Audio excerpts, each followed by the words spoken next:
Hi. Hello. నమస్తే అందరికి. Welcome to my channel. ఇప్పుడు మనం చెప్పుకోబోతున్న స్టోరీ 'ఈవిల్ లవ్' ఎపిసోడ్ 53. మళ్ళీ ఆ మ్యాటర్ రాగానే చంద్రిక ఏడుపుకి అంతే లేకుండా పోయింది. ఏడుస్తూనే "అన్నయ్య, నాకు ఆయనంటే ఇష్టం లేదు. నేను ఆయనతో ఉండను. ప్లీజ్ నాకు విడాకులు కావాలి. నేను ఆ ఇంటికి ఇంకోసారి వెళ్ళనన్నయ్య. ప్లీజ్ నన్ను ఆ నరకంలో నుండి బయటపడేయి అన్నయ్య" అని చాలా ఆర్దింపుగా అడిగింది చంద్రిక. చెల్లి అంతలా భయపడుతుందంటే అక్కడ జరగరానిదేదో జరిగింది అని అర్థమైపోయింది సూర్యకి. అసలేం జరిగింది చందు? అన్నయ్య, ఆయనతో నేను ఉండలేనన్నయ్య. ప్లీజ్ నాకు విడాకులు ఇప్పించు ప్లీజ్. నేను మళ్ళీ అక్కడికి వెళ్ళను అని వెక్కిళ్ళు పెట్టి మరీ ఏడుస్తూ ఉంది చంద్రిక. చందు, ముందు నువ్వు ఊరుకోరా. ఏం జరిగిందో పూర్తిగా చెప్పు నాకు. ఆయనకి నేనంటే ఇష్టం లేదన్నయ్య. నా ముందే వేరే ఆడవాళ్ళని ఇంటికి తెచ్చుకుంటున్నారు. నేను ఇదేంటి అని అడిగితే నన్ను కొడుతున్నాడు. నన్ను చంపేస్తాను అని బెదిరిస్తున్నాడు. ఆయన ఇంట్లో లేని టైంలో నేను అక్కడి నుండి తప్పించుకొని ఇక్కడికి వచ్చేసా. మా ఆడపడుచు, అత్తయ్య కూడా ఆయనకే సపోర్ట్ చేసి మాట్లాడుతున్నారన్నయ్య. నేను ఆయనతో ఉండనన్నయ్య. నాకు రోజుకో రకంగా టార్చర్ చూపిస్తున్నారు. నేనింకా అక్కడే ఉంటే చచ్చిపోతానన్నయ్య. నేను వెళ్ళనన్నయ్య అని సూర్యని హత్తుకొని తన బాధంతా తీరేలా ఏడుస్తూ ఉంది చంద్రిక. కానీ ఎంత ఏడ్చినా ఆ బాధ తీరేది కాదు కదా!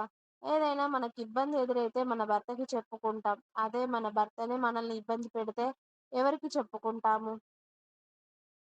చంద్రిక చెప్పిన మాటలకి అప్పుడు చంద్రికని పరీక్షగా చూస్తాడు సూర్య. తన శరీరం మీద అక్కడక్కడ మానిన గాయాలు, ఇంకా కొన్ని మానని గాయాలు కూడా కనబడుతున్నాయి. కొన్ని గాయాలైతే పచ్చిగానే ఉంటే తన చెల్లి అత్తారింట్లో ఎంత ఇబ్బంది పడుతుందో అర్థమైపోయింది సూర్యకి. ఒక్క క్షణం చంద్రిక భర్తని చంపేయాలి అన్నంత కోపం వచ్చింది కానీ, ఏదీ తెలియకుండా తను డెసిషన్ తీసుకోవడం మంచిది కాదు అని ముందుగా అక్కడ ఏం జరుగుతుందో అని తెలుసుకోవాలి అనుకున్నాడు సూర్య. చంద్రిక చెప్పింది అంతా విన్న సులోచన శంకర్ గార్ల ఏడుపుకి అదుపే లేకుండా పోయింది.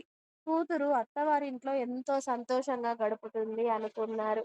కానీ ఇలా అత్తవారింట్లో చిత్రవద అనుభవిస్తుంది అని వాళ్ళు అనుకోలేదు. ఎందుకంటే అల్లుడు, అతడి తల్లి ఎప్పుడూ వాళ్ళకి చెడ్డగా కనిపించలేదు.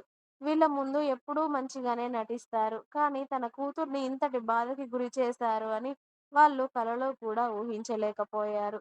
సులోచన గారికి కూతురు ఒంటి మీద దెబ్బలు చూసి మనస్సు కలుక్కుమంది.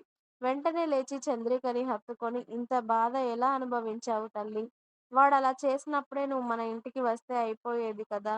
అక్కడే ఉండి ఇంత బాధకి గురయ్యావా తల్లి అని బాగా ఏడుస్తారు సులోచన గారు.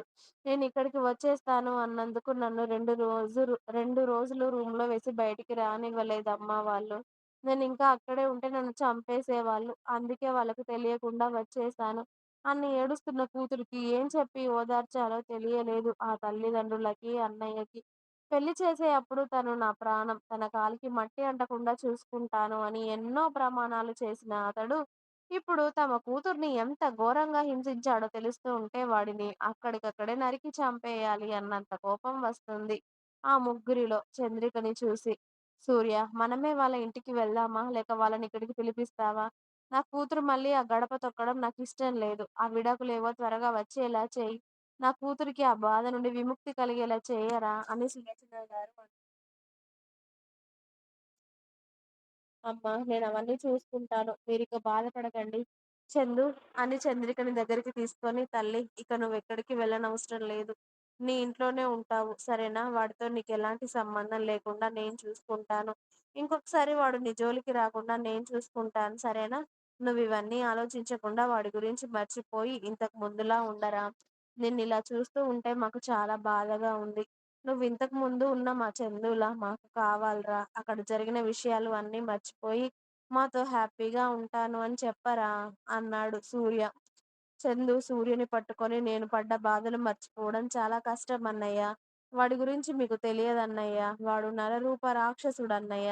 వాడు ఎంతకి తెగిస్తాడో కూడా మీరు ఊహించలేరు. ఇప్పుడు నేను వాడికి చెప్పకుండా వచ్చినందుకు వాడు నాపై ఎంత కోపంగా ఉన్నాడో ఏంటో. వాడికి మళ్ళీ నేను కనిపిస్తే నన్ను ఖచ్చితంగా చంపేస్తాడన్నయ్య అని భయంగా అంది చంద్రిక.